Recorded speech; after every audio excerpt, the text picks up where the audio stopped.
الرحمن الرحيم. الحمد لله رب العالمين،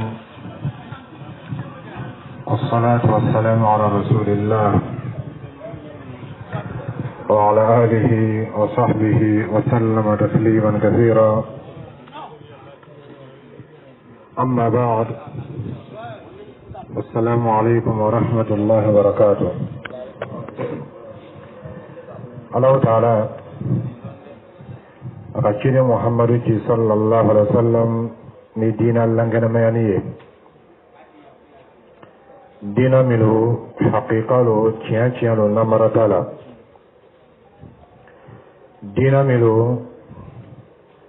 abe adamazin saniya ki sukun noroya dina milu ni kaka kecogola ile rebe timiya do soro ite sukona ebe noroya do soro ite sukona abi saniya kaboy julumuna abi masumiya alaw ta'ala la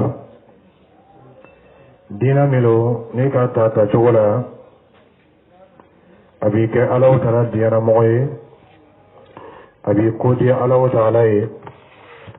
abi ke alaka jon sanmaye ni ka alaw ta'ala wole abi ka do jabi dina milo ni ka ke ake cogola alaw ta'ala ka lahire muta dina moye o lahire rube dafa iye alaw ta'ala bi korota duniya kono ya ka kon kiyama korota nye habibin sababa mai ka kunyawla abatu ibe ben se nasro ika kunya kelengelen bela ibe kan moye mo me balula alaw ta'ala koson ani dina koson do kolo koka ibe kan moye barabe mo bina mo min be ko kala adana ko min koson ni wi alaw ta'ala kelen bato do kana faraka nga ni dina ni na bola adla chola doni atunga kan na famila si matola si matomo alaw ta'ala ka bla nyami ma alabe fay to o chogole la ikana Allah ta kanya fe ka to faraka ikana kan Allah ta ko fe ka to bala ikana jenga doni ka bla kini bolo fe ikana bla no bolo fe atwa chogola kama so dina mi la ta fanilo ala ko chide ma sallallahu alaihi wasallam to na mi na la arafa kenaka al yawma akmaltu lakum dinakum ako bilonina ngai ka dina da faka daima ni femin de dina doye ni ko lado dina kono ati lase laginema o min flow ye min de dina doye meide ka lado dina kono abe fole ma ko bida o bida mo be kala we mo ba kala ado ba kala olu mere mi ko yere masumi Allah ta'ala la kata so tese ko masura ala la base dina dote anna azra Allah tare to dina ye nga yele male mo donala akala sawi ka bo ajugo yala o ko so bidate mo masura Allah ta'ala la bala bi ma bo alala dina melo ni ba kala ke chola ni ka Allah ta'ala wala bika do jabi nga na kala bidaye iwala ta'ala jabi iwala ta'ala wori do jabi tena abasoro amaka ke chola min ga Allah ta'ala ni ka bida ka Allah ta'ala ke ka do jabi ya longa fa ko kella jarabili boloma ina fa be kafuru har yala nyame ma abe chuba tolo har yala nyame ma we Allah ta'ala ka hina Allah boni abo ke be ni fana ka Allah ta'ala wala islam ka islam man Allah ta'ala na ki har je ka do ma ya longa fa ko be ko ta ka hina Allah boni le ba be min ka mo to ye al nasr ka soso me hina kere kere ba bolo na boke adera mo ile sendola ko bidani akenya kasha ani asababu fana kasha adai ni ay ko ko al bid'a al hawliya wala yini mi ole ka londo kere kere san kono ani ka wati do kere kere san kono no wati olu sela wati ka bato do kere kere ka boma o min be ke o ma ko be dallula silamaya kono ni dallu ma kay bolo kafo sungaru makono tilita ani loro min bato kerekeni kan kake no dallu makibolo ni ko bato suya ke ikato fala ka dinaka alna afrika bato min ke oye o bato to o la daganilo nga abida yoro kalamiye bato to la dagani wati be ile ka kerekere wati la dallu mana ka wachine rasulullah sallallahu alaihi wasallam ka kerekeren be ola ikakeni o miriyai Miriam be kono oye ole bato be kabirayo o mimi kala mo o dina kono ole ka shafo kateme karo shamambe lono kregrembo karo ru kono kafo nini lon karsa sela bato suya ne kanga ke ado be ke suye ado be ke nafla seli ado be ke sarakaye ado be ke nisodiyai ado be ke fremgare gallanyi ba ke bawla oye kan yere masune alawo taala la ni akeri ni dallo maki wolola yalo ka ba ka bidai ko mi sala fijen do yemi ole mawlidi ciden sallallahu alaihi wasallam abangela mawlidu karo teleta anifla ele ko ke ni sodi allonye ka fokono lo nyon sela wati wati ke ni sodi yake amafina ikotin doni ciden sallallahu alaihi wasallam abangela shajolle abangela shakene oto abangela dati mina we o ya bangelo ne o nyon mi bena sambro ta bangelo nyo o nyon bena sambere o ta bangelo ina fele yere tiga karti kono to la ki bangela min dati karsa o nyon mi bena sambere i bangelo toye iko le sera fo mbangelo ko nyon do yeni ma longo nete o do fa na so la ma ka fo chire sallallahu alaihi wasallam abangelo i lombaye o londo le tene ke lombaye o londo nyon de kama so longo nete o le ko so ele rebe jate mena ka calcul ke ima fon si tu es samon loro ayena mena ka samon woro mo ko so mo ko kala samon woro parce que do farala ka o tra min farala ka we no ni koroma tu ekere dot na faraka o na ya sore sur la lumina o lum kinin lo dot na faraka to la ka lo kinin o do yi sona ka to akala samon loro o do sa o samon ko be ba kala samon woro o ko be ko samon woro la o ba ira ka zo kile re ba ira ka ko isoro lo ani mina no ko fe lo ngolete o do ani ko famia chidem bange sallallahu alaihi wasallam angi bango ko balo nga o ko ba ke lo mina ni manya ka bida ke ko ya ko lo to no de ba ke la o nyo mina o ye o ni lo no ne dekere o da le mi o le chidem bange sallallahu alaihi wasallam kambe lo mina ni ko o lo ne lomba ko nyo be fene lomba ama fene ngo chidem fana fatula ka be o lo nyo do le ma sallallahu alaihi wasallam o da flaji ma be te ko lo sina abangela lo ne ko lomba lo iba bangelo damate ko kunyo fa na ko be lomba aha fana fatula lo ndo ko ka jodi naam o to mai ka na a fatule sallallahu alaihi wasallam o kan ka ke ni so goyaye ani di sukasi abange o ye ni so je muni ka kinda ka to kolente iba lo la ka fo ka londo kere kere san kono ka ben ko bado na min kala salama ya kono ka fo ko no kuto no lunto nyon tira ko ye lombay dallo tola bato mi kala kono an kanto made alaw dala ka ko do latge san londo kono ko lunto nyon ke lombay ka be oma kata to dallo tibolo yalo ka fo ki ka dole fratina kawe o to ma be ni ko famia ibalo ka fo ko mo be kala lon kono oni lon yere pengelente lon o yala ka danfen do yi ko mi be kala lon kono o fana yala ka danfen do yi pengelente ko mi be kala lon kono lon sago to la o danite lona ala o tara le sanji la jigi di loni na loni ma sanji la jigi o lo ko se lai tenendo la sanji bena me tenendo be sanji tenano o do tenelo ma sanji la jigi ala le ka sanji la jigi ka be tenelo ndo ba sanji jigila tɛnɛ lon min na o ye a kɛla ka bɛn o tɛnɛ o le ma o tɛ i n'a fɔ tɛnɛ ko sanji tɔgɔ bɛ jigila a b'o cogo la fana lon dɔ Ala tala k'i harijɛgɛ k'o lon tɔgɔ diya i la kosɛbɛ o min diyali la o ye Ala ka danfɛn dɔ k'a bila o lon tɔgɔ kɔnɔ n'o tɛ lon tɔgɔ yɛrɛma kɛ n'i bɛ fɛ k'o faamuya dɔɔni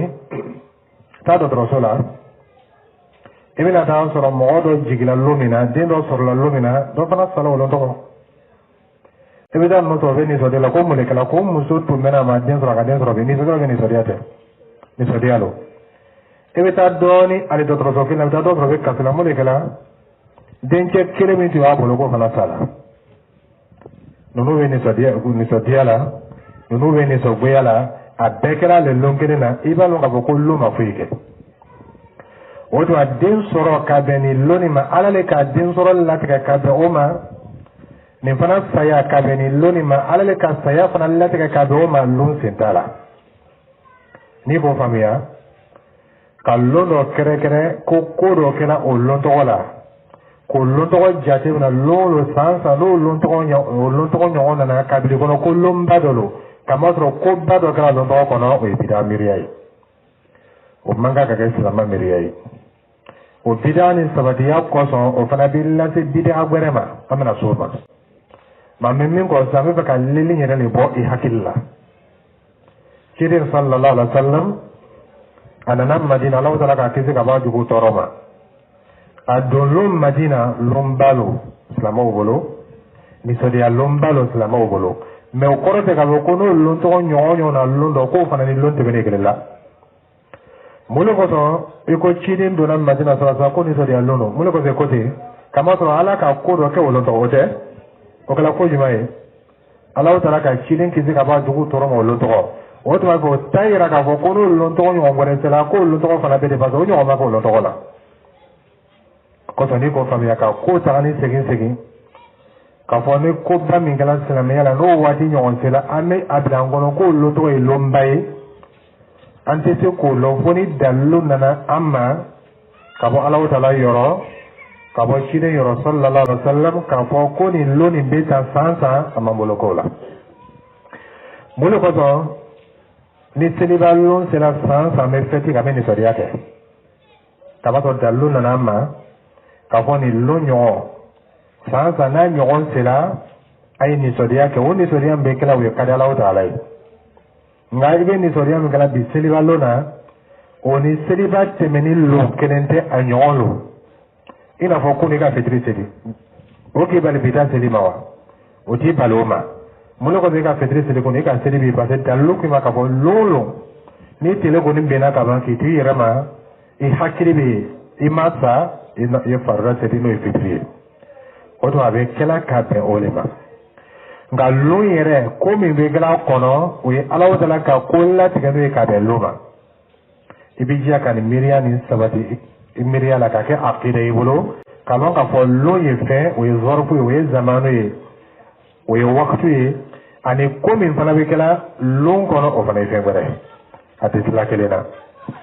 nisɔndiya bɛ borila lon min na waati min na mɔgɔ dɔw kan nisɔngoya fana bɛ borila o lon tɔgɔ la o waati kelen na mɔgɔ dɔ fana kan o kɔsɔn ciden ko sallallahu alaihi wa sallam la tasubbu dahar k'a kana waati neni a kana lon neni a kana san neni a kana karo neni nin karo ye karo jugu ni karo ma fɛn kɛ o Ala le ka ko dɔ kɛ o karo tɔgɔ kɔnɔ a kana san neni san ma kojugu kɛ Ala le ka ko dɔ kɛ o san tɔgɔ kɔnɔ a kana lon neni lon ma kojugu kɛ a kana waati neni waati ma kojugu kɛ Ala le ka ko dɔ kɛ o waati kɔnɔ i b'a lɔn la k'a fɔ akida cɛjugu bɛ moriw kɔnɔ k'a fɔ ko waati ye suguya fila saatun sa'ida ani saatun nahisa i b'o fili lɔn nin yɔrɔ la yan ka b'a sɔrɔ lɛri 24 bɛ tile nin so kɔnɔ olu ka tilan ka taa tilayɔrɔ fila tilayɔrɔ dɔw bɛ yen o k'o ye waati kunnandiw ye dɔw bɛ yen k'o ye lɛri kunnanbow ye min ye kunnandi ye n'o bɛ nisɔndiya ko dɔ fɛ o b'a kɛ o waati tɔgɔ kɔnɔ min ye kunnanbo ye n'o bɛ fɛ ka kojugu dɔ kɛ o b'a kɛ o waati tɔgɔ kɔnɔ ni ko bila miiriya la i ka waati yɛrɛ le kɛ ko kɛbaga ye sisan i ka waati yɛrɛ le kɛ k'a fɔ ale de bɛ hɛrɛ kɛla i ka waati yɛrɛ le kɛ k'a fɔ ale de bɛ juguman kɛla n'a kɛla o ye shirikuya ye fi rububiyya o bɛ lase filankafoya dɔ ma i ka fɛn dɔ bila alaya pilasi la danni bolo ma ani rububiyya bonda la walima i ka bili kɔnɔ k'a fɔ voyager kan ka kɛ nin lon tɔgɔ de kunɲɔgɔn kɔnɔ n'i bɛ voyager i ye voyager nin lon tɔgɔ ko n'o kɛla ko voyager de diya i la i kana voyager nin lon tɔgɔ n'o kɛla voyager tɛ diya i la ni o aqida sabatila mɔgɔ min kɔnɔ i ka lon de bila alaya pilasi la sa a kɛra i n'a fɔ alamisa lon yɛrɛ de bɛ na ni hɛrɛ ye walima alamisa lon yɛrɛ de bɛ na ni tɔɔrɔya ye ka taa sɔrɔ n ko i ma ko lon ani waati o ye fɛn ko min bɛ kɛla lon kɔnɔ ani waati kɔnɔ fana ye fɛn wɛrɛ i ne ko alamisa le ka di i kan ka taa voyage jan dɔ la i ka kɛrɛkɛrɛ ka bɛn alamisa ma k'alamisa ka di an sɔn n'o ma i ka mɔbili ta ni voyage ka ɲɛ k'i bɛ taa jamana wɛrɛ c'est an ka farafin jamana ninnu la mɔbili la a ka gɛlɛn k'a fɔ i bɛna jamana traverser ni accident dɔ y'i sira la ɔ i bɛna taa tɛmɛ mɔbili min benni na sira o bɛnna lon ɲuman de ale alamisa lon tɛ wa i ne ko alamisa min ka di nin ninnu fana ka mɔbili benna o de la a diyala olu la wa ɔ mun de k'a goya olu la o de i b'a dɔn ko alamisa sen tɛ accident baliya la n'o tɛ n'a tun bɛ ten n'alamisa tun ka di voyage denw na mɔgɔ si tun man kan ka dusu kasi voyage la alamisa lon hali mɔbili yɛrɛ tun man kan ka tiɲɛ kuma tɛ k'a ye taa bɛn ka mɔgɔw halaki mais lon si tɛ k'a fɔ ko mɔbili tɛ bila lon min na n'i ka pɔnpew ma ɲininka mun bɛ ani ambulance talaw ko ma ɲininka est ce que lon dɔ bɛ kunɲɔgɔn kɔnɔ k'a fɔ ko a ye ma deli ka accident tɔ ta lon min na o bɛna bana ko lon tɛ yen tiɲɛni bɛ kɛ lon bɛɛ i n'a fɔ ɲuman fana bɛ kɛ lon bɛɛ nisɔndiya bɛ kɛ lon bɛɛ dusukasi fana bɛ kɛ lon bɛɛ i b'a lɔ la k'a fɔ o dusukasi min bɛ kɛla o lon na lon sen t'a la nka lon danbaga o le ka dusukasi dan o lon tɔgɔ o kɔrɔ fana tɛ k'a fɔ ala tala ka nin lon na ka kɛ dusukasi lon ye n'o fana kɛla o fana ye bidiya miiriya dɔ ye kabini kɔnɔ k'a fɔ nin lon ninnu ou bien nin karo nin an sɔnna ma k'a fɔ ko karo yɛrɛ ma danni kɛ nka ala le ka nin karo nin dan ka kɛ dusukasi karo ye o kɔrɔ ye min ala tala bɛ dusukasiw lajigin a ka jɔnw ka nin karo la i b'o na cogo di ala k'o fana kɔrɔna kɔnɔ wa a fɔra i n'a hadisa kɔnɔ wa o tuma n'o fila si ma kɛ i ka faniya la ala ta'ala la kosɔn silama ka akida dɔ ye min ye o de a y'a lɔn k'a fɔ nin ko mun bɛ taga ni segin san kɔnɔ ka ko dɔ kɛrɛkɛrɛ ka bɛn o ma ko koba dɔ kɛra ni mɔgɔ min t'o kɛ i tugula yahudiyaw kɔ o ye yahudiyaw tagabolo ye o dalilu ka ca o dɔ ye min ye ciden sallallahu alaihi wa sallam a na min kɛla madina a taala sɔrɔ yahudiyaw bɛ nisɔndiyali kɛ olu yɛrɛ nisɔndiyala muharamu tile tanlon n'o ye ashura ye o bɛ nisɔndiya kɛ o bɛ fɛti kɛ ciden ko ma ɲininka sallallahu alaihi wa sallam mun de ka bila nin na o kama ko kama sɔrɔ ala ta'ala ka musa kisi ka bɔ firawuna tɔɔrɔ ma ka bɛn lon de ma ko de kosɔn olu ka kɛ nisɔndiyalo ye ciden k'a yɔrɔ la sallallahu alaihi wa sallam a ko an n'o ni musa ka surun ka taa olu kan an n'o ni musa ka surun an n'o fana ka kan ni musa ka ko tigɛ ka tɛmɛ olu kan ciden fana sallallahu alaihi wa sallam a ka sun don ka bɛn a lon tɔgɔ ma olu tun bɛ fɛti min kɛra a n'o bɛ nisɔndiya min kɛra a m'o kɛ a ka sun don ka bɛn a lon tɔgɔ ma an dun k'a dɔn k'a fɔ sun tɛ don selilon seliba lon ani selidenni lon an tɛ sun don lon tɔgɔ n'i k'a lawulema ka don i bɛ jurumu sɔrɔ ciden kɛ ka sun don lon tɔgɔ sallallahu alaihi wa sallam o b'a yira k'a fɔ ko a kɛla bato le ye ɔhɔ an n'u fana b'a kɛ parce que ciden k'a kɛ sallallahu alaihi wa sallam an fana t'o ɲɔgɔn dɔ kɛ k'an bɛ kiyasu kɛ ko ɲɔgɔn kɛ n'i bɛ fɛ k'o faamuya ile bɛ mawulidi lon kɛla fɛti ye ko nisɔndiya lon don an b'a f'i ɲɛna ciden sallallahu alaihi wa sallam a bange lon o ɲɔgɔn caman tɛmɛna a kan ka to duniya kɔnɔ yan a ka san kɛ duniya kɔnɔ yan a ɲɔgɔn bɛ tɛmɛna san kɔnɔ a ma nisɔndiya kɛ a ma fɛti kɛ sahabaw fana m'o kɛ o ye dalilu ye k'a fɔ ni koba dɔ kɛra lon dɔ k'o kotɔgɔ kunbɛn k'o kɛ fɛn dɔ kɛrɛkɛrɛnni bolo ma bato la o man kan ka kɛ fɔ ni dalilu kɛl'i bolo ka yahudiyaw taga bolo lo olo ko so ko Umar radiyallahu ta'ala ko aya do ga Qur'ana kono ni o aya tun jigla anu yahudiyo ka antu ballo to ka fetiye al yawma akmaltu lakum dinakum Umar ko ma kanga jigiro lo anga aya to lo anga jigilo lo anga karafana ka fam mais Umar ma ka fetiye o to ka londo kere ka kendo kera nguma ngo yahudiyo ta aburo o le be jate mina ke ka fo ni ko bani kala ka chine le lodina o be ka fetiye walma ni ko bani kala mo yima de anga dina kono o be ka fetiye walma ko ka fende ko la do dina kono sahaba radiyallahu ta'ala anhum olu ko ka dina famia olu tu madina famia ni famia chogola Allah ta'ala ka islamo de badru keneka o lonto ko kala ko ngorota lombele bele nga sahaba mo lonto ko nyon jate mina ka bo no lo nyon sala sansa ameni so ya ke o ba ketu ko fana ma lonto ko jate mina ka bo ni lonto ko nyon sala sansa ame bato do kere ka Allah ta'ala kunyuma lo o fana moke parce que ka dina famia nada badru deme o deme bele bele de bal sidin sallallahu alaihi wasallam wahyi kala kanama kafo sahaba mu ka badru keleke kala ya balu beba ni mai ngala fi argine kono dendo ira modu be badru kene kai sahaba la yoro ira akele to di Allah taala akele ko Allah taala ka malaka do déplacer kana malaka mu fana na kana badru keleke o ka drofro lu fana ka daraja kan malaka ya ko dai kuma da ko femla di Allah taala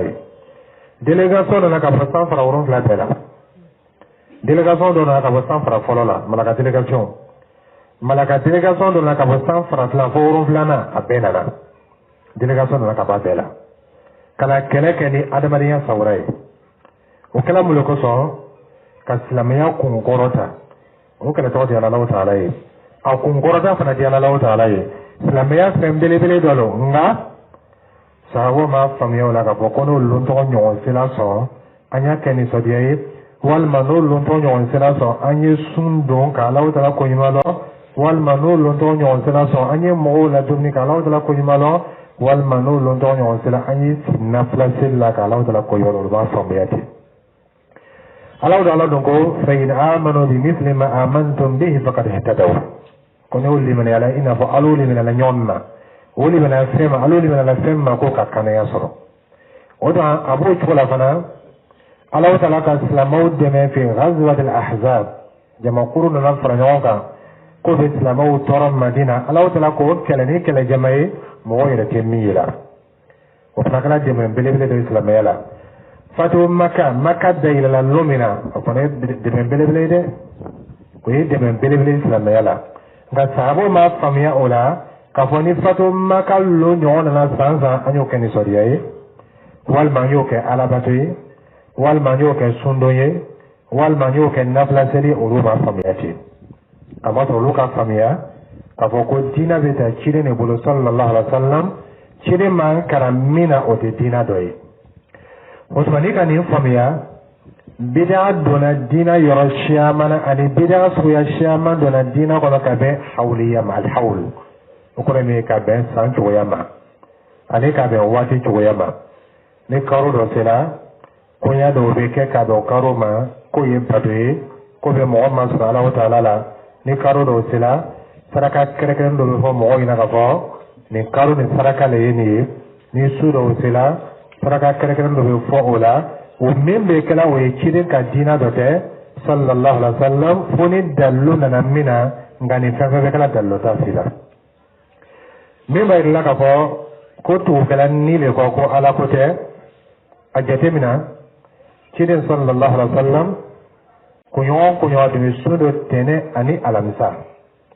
o ka meni ka tene suma ko yello abangela lomina aha ile me ben ni sodiya kala chide bangere la sallallahu alaihi wasallam chide do ka bangere ma ka bele kaw afana to be minke ala to mo ke kunyo o to me o de fetilewa o to me o de sundoe memlele to ke pa de sunka bele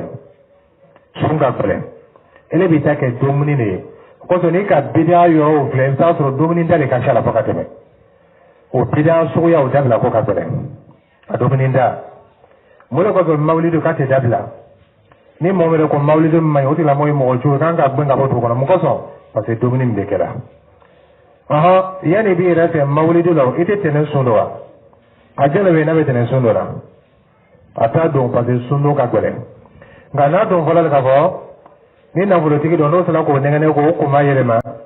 k'a fɔ k'a ye to ka dumuni dɔ labɛn sɔrɔ ka invitation dɔ kɛ tɛnɛ ko ye mawulidu ye i b'a ye o bɛɛ bɛ taa ɲɔgɔn sɔrɔ yen mun kosɔn dumuni kɔnɔbara bɛ fa ɲɛ min ma mais bato bɛ kɛ ɲɛ ma kɛ ɲɔgɔn la o mago t'o la mɔgɔ dɔ ko mawulidu ka b'a sɔrɔ n'o kɛra min sigilen bɛ jama ɲɛfɛ théâtre bɔ la ani kuma lankolon fɔ la kuma min ta yɔrɔ t'a la bila yɔrɔ t'a la t'i bila ko kɛli la taa si zirin fɔ la je ka taa si manamanakan fɔ la i tɛna wuli a mawulidu kɛnɛ kan k'a k'i laso ala ko dɔ la zirin don o don min bɛ fɔ la o ye ziiri min bɛ fɔ la a ka di adamaden nikun ye ka mɔgɔw la yɛlɛ o de kosɔn ni min ka yɛlɛ ko fanga bonyana wajulikɛla min ka yɛlɛ ko ka bɔ ka fogo bɛ fa kaba sɔrɔ mo bɛ taa la u bɛ taa ka filɛ théâtre lo quoi ka taa si ka mɔgɔw la yɛlɛ ka mɔgɔw la nisɔndiya k'o ladon arijinɛ kɔnɔ k'o siginin to kosɔn jama bɛ taga ye o ye jama ka dagamun ta ye a la karamɔgɔcɛ yɛrɛ ta ye jumɛn ye a bɛ nɛgɛnɛ min kɛ k'a ka wari minɛ n'i nana ni 1000 ka 200 ta i ka nafolo bɛ bugu n'i nana ni 2000 ka 500 ta i ka nafolo bɛ bugu o tɔnɔ min n'o riba min bɛ tora ale bolo o de bɛ mawuludi di ale la o dumuni min bɛ kɛla o ye o kosɔn mawuludi tɛ se ka dabila ale bolo o tuma a b'o cogo la fana bida yɔrɔ mun donna diinɛ kɔnɔ a dɔw donna ka bɛn kɔnɔbara de ma o kɔnɔbara don yɔrɔ olu sɛmɛ bida hawliya a dɔw bɛ o tɛ kɔnɔbara ta ye o ye sɛtana ka lafilili ale ɲɛna k'a fɔ ko ala ko ka taa sɔrɔ ala ko tɛ an b'o dɔ de la nin ye min ye rajaba karo ye rajaba karo lɔhɔrɔma karo lo inna iddata shuhura inda allahi 12 shahran fi kitabillah yawma khalaqa as-samawati wal ard Allahu ta'ala ka sani dugukolo dan lomina a ka karo kɛ karo 12 o karo 12 na ko minha 4 hurum a ko lɔhɔrɔma karo 4 b'a la karo 4 b'a la daraja bɛ olu fɔlɔ olu ye lɔhɔrɔma karo ye o ye rajaba karo ani selifilajɛ karo ani seliba karo ani karo min kɔfɛ n'a fɔ ko muharama karo olu ye lɔhɔrɔma karo ye nka karo kɛ lɔhɔrɔma karo ye ani lon kɛ lɔhɔrɔma lon ye ani kunɲɔgɔn kɛ lɔhɔrɔma fɛn ye o ta yira k'a fɔ ko bato dɔ kan ka kɛ ka bɛn o ma i b'a dɔn k'a fɔ Alahu Ta'ala ka lon dɔ fisaya ka ban ka bato dɔ bila o lon kɔnɔ ka lon dɔ fisaya bato ma bila o lon kɔnɔ kɛrɛkɛrɛli bolo ma bato bilala min kɔnɔ y'o kɛ o cogo la bato ma bila min kɔnɔ y'o fana to o cogo la o tɛ ye min ye jumalon ciden ka yira sallallahu alaihi wa sallam a ko lon min ka fisa kunɲɔgɔn kɔnɔ ni lon bɛɛ ye lon bɛɛ la ɲɛmɔgɔ kunɲɔgɔn kɔnɔ o de ye jumalon ye ala ka ko caman kɛ jumalon an fa adamadenya jumalon alayhi salatu wa salam a bilala arijinɛ kɔnɔ jumalon a fana labɔra arijinɛ kɔnɔ jumalon yafa fana kɛla ma jumalon kiyama fana bɛ wuli ka bɛn jumalon ma jumalon ye lon barakama nka Alahu Ta'ala ka baara dɔw fana bila jumalon kɔnɔ min ɲɔgɔn tɛ kɛ lon tɔw la i n'a fɔ jumaseli ye bato ye a ɲɔgɔn tɛ kɛ lon si a n'a tɛ kɛ lon si fɔ jumalon o tuma juma fisayala ka ban fana ka bato kɛrɛkɛrɛ ka bila a kɔnɔ a b'o cogo la fana sunkaro ye karo barakama bato dɔ fana kɛrɛkɛrɛla ka bila a kɔnɔ o ye sunkaro sun donni ye ani jama bɛ farala ka nafila mun seli ɲɔgɔn fɛ n'a ye fana ko tarawih walima tahajjud a fila bɛ nafila suguya kelen o bɛɛ de qiyamul layl ye n'a fɔra ko qiyamul layl ka daminɛ safo kɔfɛ ka taa se fajari ma o bɛɛ de qiyamul layl ye i ka kɛ su kunjona o i ka kɛ su cɛma o i ka kɛ su laban a bɛɛ ye kelen a bɛɛ ye qiyamul layl nka a waati dɔ ka fisa ni dɔ ye su laban ka fisa ni su cɛmala ye su cɛmala ka fisa ni su daminɛ ma ye f'a bɛn ko qiyamul layl mɔgɔw le ka tɔgɔ dɔ lanuna ka tɔgɔ dɔ lamɛn faranfasiyali bolo ma min bɛ kɛ laban na o b'a ko tahajjud o kɔrɔ ye i sunɔgɔla ka wuli n'a fɔra ko tahajjud الصلاة التي تكون بعد الرجوع وبعد قيام من النوم إلا نقف كولي ابن النفل مزل السفر وقو تهجد nga tarawiho wutu min safo la safo tili ko woga kala ka da tawema samia doya ko sondo bolo oluka ke tili soya flaye ko ni ka kirenge ki manga ka kirenge ala pa ko imada ba o mangal la yini miye o le ka fo jama fara ka nafla tili nyon fe jama fara nyon ka nafla tili o be ke wati mina kere kere bolo mo le songare no de songaro talante fara nyon ka nafla tili be ka nafla tili Allah Ta'ala kan wati ni saya kaban ka bado kere kere ndo bla na bongo fina yabe ba apo to la bana siliba karo ilo horoma karo bado kere kere ndo bana bla alo horoma karo ni na o bado kere kere ni mi o le siliba yere siliba long ni sodiam be ke siliba long batolo o lo ko so ikini bani sodiam ma ikini ba feti ko ma alabato ko so ina ko konfindo ba kala nyabe ba do ina ka ko ni ka me ko bato le bi ala o tare ni ki ni kun toro alla do dallo ta toro la do ina ka ko yere jangata ni ko le patella o te bato le sen ya ke kante ala diana jama ni toro la o slaka o ye baraji ka ni re daramala o slaka ibe bato le ka o ye o be tare mi mo pla be voyager la o tala se rodo o kan ka seri pana seri donc attaque l'ofla donc abatake londani comment sera ko fanga balla be seri kala ma golla min ba kala l'ofla ni o tani kadi ale kadi ka londani ni ka alla so londani de seri che mais l'ofla tan kadi ale kadi tan ka mo ko so kama so ale ka ala ka jiole nyini ale ma nifle mais ile ka ni jangata le fle ka ke ka toba o ko se mo do ye mo te dina kalama o yere jangata dola kata soro salamete soma ina fo mo bo yere ba ni sodial langane me ko ma seri balo ado be ale da da seri fo la be be seri ka to ko nei fo ra ba te po kenema ale fe ole kadalai parce to be kenema to be dominina to be ni sodial be timina ale to mi ziba ale kine olo do mi ziri ko nei ale be ko le kadala o ta lai amalo ko temina muskin ben ni sori Allah ngana lu kati ale ulu to ka twele zinga misri kono madama farla para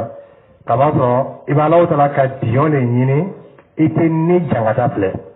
ala ka dion nyini sirafe ni jangata alhamdulillah ko sun be ni kun jangata me be sun do fasi bala ka dion nyini na me kana fo ile be tire woro ka ke do ninge ete do ninge su be do ninge telebe kebe ire ni kun jangata ma ngebi ni kun torolale ese jurumo soro kama soro amma be Allah Ta'ala ka jioma ani amma be Allah Ta'ala ka la nyinema o tuma ni sodiam be kala selibalo oye o krekren be ka lo tolema ni ko ni sodia ko fane batole ina foni ki bama iki bam bato do ba abo nyama fono karo to kala arafa lo be ke o karo tele kono do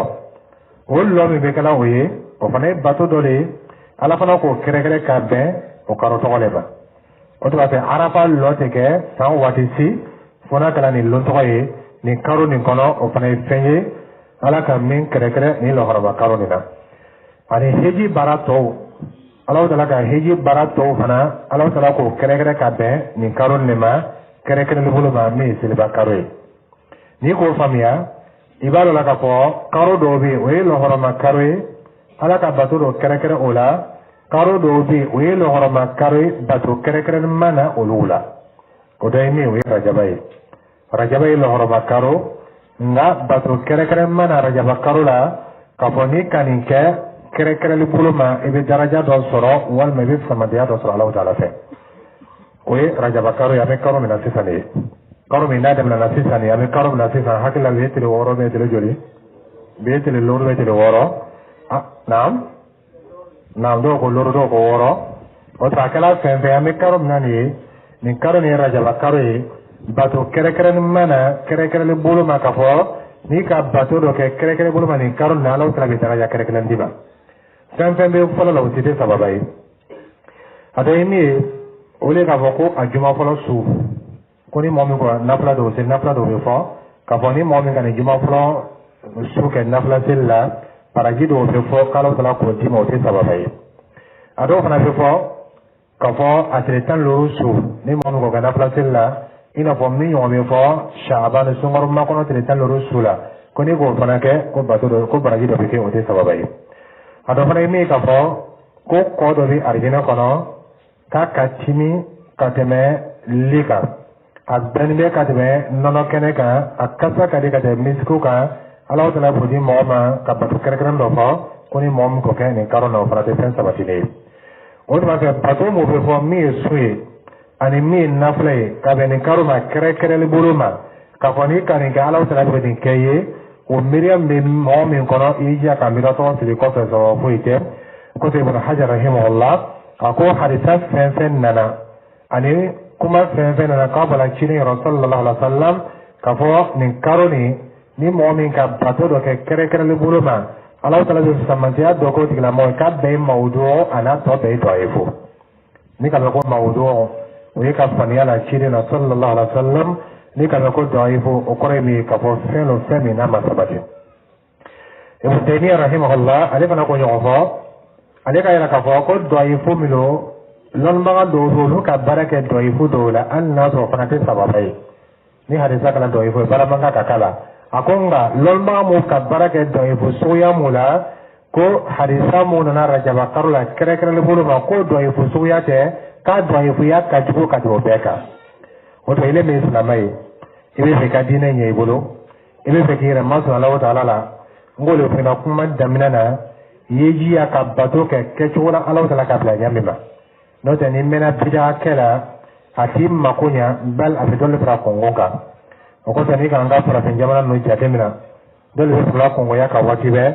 dole fula toro ya ka wati be dole fula sonja ka wati be kama soro an ka bato famba sin be bidare ka ni saraka be bo abe ka bidara saraka yi o mi zalo de mi ko jabai fara jonga ni lola mo be da si tanda mo amana saraka do bo mo bana do kere be ka be fla bo amana saraka do bo mu ye kabila kere be jadeda do bo amina saraka do bo kabila to gola do to gola o lo be kere do re ka be sansa na lo to be yo soro ko ka saraka bo o bida saraka o lo o le be sabe ka kabila la da ko fe o le be sabe ka mo la da ko fe ani o le be sabe ala ko la ka bi be ji mo la so saraka bola saraka bo nya ko mo nyina ya di de se ba to ma ya di fa ta ma bali saraka bo mo ta kalama o kaptima katri saraka ira mola kata soro mo fi ka kare ka bo ayeliba abo jola fana bato mo na kere bro manin karonina ado fa mi akaro tele mo anu no plasu do fa ko kere bato do kama ko kama do ko su baraka malo ako mo le kala su baraka malo ko chini sallallahu alaihi wasallam ka sana yelen kala ka be olima ngoli jabidi ma kuma damnana an sona masaka fo chire ka sana yelen kala ka do ma sallallahu alaihi wasallam otmanni o kala lumbaye o sana yelen kala sumina o le kala subaye ke o su to ko tena ka ba o nyo mi mbena na o ko fe o no su to te keleye no te o su to ko dola do fana ka toriya do la islamaya ma yoro do la o su to ko la o ru fe su bate o te ba lo la ka fo mo be min kala oye kallo do kere ko ke ko pay kama so ko ba do kala ka bo ma yahudi amriyalo anin nasaro ka amriyalo bid'a dolo alla do ran ka dina koro kata to mi re sababai ni masala la allon to loninte mo ni yonche cire sallallahu alaihi wasallam akasana yelen su kere le bolo ma loninte mo ba folale ki bolo ke dallo dola me dengane ate mo si bolo allon bale ya oye dallo ka ko sahabo manya yele sahabo ti min ko dro Allah Ta'ala ka chidem buya sallallahu alaihi wasallam ni sana yele ayella sanfɛ Ala Ta'ala ka bonya ni seli farda loro ani ko caman ye Ala fana ka lase a jigila ka seli farda loro d'an ma anu fana ka daraja sɔrɔ n'o seli kɛyili ye sahabaw tun dɔrɔn de kɔ mɛ a kɛra lon juma olu tun t'o kɔ kama sɔrɔ lon tɔgɔ tɛmɛna kaban hali n'a sɔrɔ lon tɔgɔ kɛra lonba ye o lon tɔgɔ tɛ se k'a lana tugun k'a fɔ k'an bɛn'o fɛti kɛ walima an bɛn'o nisɔndiya kɛ o lon tɔgɔ bɔ ɲɔgɔn de bɛ na a bɔɲɔgɔn min nana o ye i yɛrɛ ka kɔnti ni ka hisabu ni ka calcul la i ka yira k'a fɔ ko farila lon tɛmɛnin kan de n'o tɛ o lon tɔgɔ dɔ tɛ n'an ko san kɔnɔ tele kɛmɛ saba ani bi wɔɔrɔ ani loru n'an ko de bɛ san kɔnɔ san daminɛ lon bi ni tele kɛmɛ saba ani tele bi wɔɔrɔ ani loru tɛmɛna o ɲɔgɔn nana o lontɔgɔ kɔfɛ a bɛ kɛ joli a bɛ kɛ bi wɔɔrɔ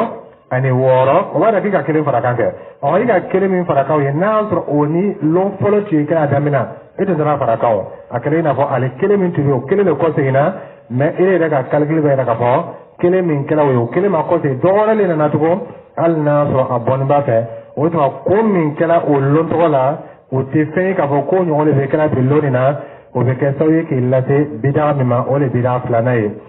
o de ka bato dɔw kɛrɛkɛrɛ ka bɛn o lon ma o kosɔn n'o lon tɔgɔ sera bidaga mɔgɔw kɛlen kɔ ka bidaga sabati mɔgɔw kɔnɔ ni mɔgɔw miiriya la k'a fɔ nin ye lonba dɔ ye nin ala ka lon ɲuman dɔ ye nin ala ka waatiba dɔ ye nin ala ka lon kɛrɛkɛrɛnin dɔ ye tuma min na o ko bidaga don mɔgɔw kunna an kan ka mun de kɛ sisan nin lon tɔgɔ la n ko ma n ko nin bidaga tɔ kelen ye bidaga dɔn nin k'o lase min ma o de ka fɔ ni nin lon sera an ye nafulaw seli nafula jumɛn bɛ seli kuma dɔ bɛ fɔ mɔgɔw ɲɛna ka fɔ bɛɛ ye lɔ tan ni fila seli nin sun nin na bɛɛ ye lɔ tan ni naani seli nin sun nin na n'i ka mɔgɔw bila nafula seli la ka taa fɛ i ma nafa foyi o bɛna kɛ cogo di o fari bɛna faga o de kɔsɔn fan fana ye tamantiya dɔw fɔ k'a fɔ n'i ka seli nin lon tɔgɔ la Alahu Taala bɛ étage 70 lɔ ye arijinɛ kɔnɔ étage kelen kelen bɛɛ la bon 70 b'a kɔnɔ a bon kelen kelen bɛɛ la li 70 b'a kɔnɔ a li kelen kelen bɛɛ kan matela 70 b'a kan a matela kelen kelen bɛɛ kan dara 70 b'a kan a dara kelen kelen bɛɛ to kan muso 70 bɛ a dara kelen kelen bɛɛ to yen ni nin bɛɛ di ne ma i bɛ nafa jumɛn sɔrɔ a la bon 70 a kelen kelen bɛɛ li 70 i bɛna k'a jumɛn kɔnɔ siga t'a la i bɛna kelen de ta a bɛ 70 ka mun ye i ma tayi i ka kelen da i 70 ni kɔnɔntɔn tɔnɔma k'o la i donna bon min kɔnɔ o ye li 70 b'a kɔnɔ i bɛna la joli kan i bɛna la kelen ka taa 69 tɔnɔma k'o la a matala 70 i lara kelen min ka muso 70 bɔ kɛ i mago bɛna se joli ma waati kelen na kelen a tɛ 70 kan mun ye i ma o tuma bidaga bɛna ni miiriya min o de ye nin ye n'i k'a fɛ hakili i b'a dɔn k'a fɔ ko sababa tɛ o tuma fɛ ninnu o de bɛ kɛra k'a fɔ an ye mɔgɔw encourager ka courage di mɔgɔw ma o bɛ se ka bato kɛ ɲa min ma nin kɛra sababu ye ka mɔgɔ dɔw fana kɔ don diinɛ bolo kamasɔrɔ n'i ka filɛ ni hakili ye i b'a dɔn k'a fɔ ko nin tɛ ko sabatili ye o tuma kuma la teriya bolo ma ni kuma la sira bolo ma i b'a dɔn k'a fɔ rajaba ye Alahu Taala ka kalo lɔgɔrɔma kalo dɔ lo waati barakama lo mun de kan ka kɛ o la sa o ye i tun bɛ bato mun kɛla ka kɔrɔ o bato ko n'o bonda datugu nin kalo nin na i tun bɛ nafila selila ka kɔrɔ ele min tun bɛ sufɛ seli kɛla ka kɔrɔ i ye jija sufɛ seli ma ele min tun bɛ nafila sun donna ka kɔrɔ i jija nafila sun ma ele min tun bɛ tilefɛ nafila kɛla ka kɔrɔ i jija o ma ele min tun bɛ sinji togo kɛla ka kɔrɔ i jija o ma i tun bɛ baara ɲuman mun la ka kɔrɔ i ye jija o baara ɲuman kɛli ma n'o tɛ nin fana tɛ tɔgɔ masiri ɲuman ye i tun bɛ baara ɲumanw kɛla tumana min na nin karo bɔla k'i ban baara ɲumanw kɛli ma o fana tɛ tɔgɔ masiri ɲuman ye a filanan ni Alahu Taala ka courage d'i ma ka dɔ fara baara ɲuman kan i y'o kɛ baasi foyi t'o la ni courage kɛra i bolo nin karo nin na bato dɔ bonda da i la nafila bonda i kini b'a kɛ komi a k'i tɛ taa kɛla ka kɔrɔ dɛ ele dun tɛ nafila siri ka kɔrɔ nka Alahu Taala ka dɔ fara limanaya kan nin karo nin na nafila siri nɔgɔyali ma i kini b'a kɛ komi a ko n tɛ taa kɛla ka kɔrɔ walima i tun tɛ nafila sun donna ka kɔrɔ Alahu Taala ka dɔ fara limanaya kan nafila sun donni o nɔgɔyali ma nin karo nin na i kini b'a kɛ komi a ka fɔ k'i tun t'a donna ka kɔrɔ nka n'i bɛna fɛn fɛn kɛ i kana kɛ ni miiriya dɔ ye k'a fɔ nin karo nin kɛrɛkɛrɛnli bɛ a sun na walima kɛrɛkɛrɛn bɛ a nafila la walima kɛrɛkɛrɛn bɛ a koɲɛ dɔ la i kana kɛ n'o miiriya ye o de b'a fɛ i y'i janto nin na i kana kɛ mɔgɔ ye mɔgɔ min bɛ akida dɔ ta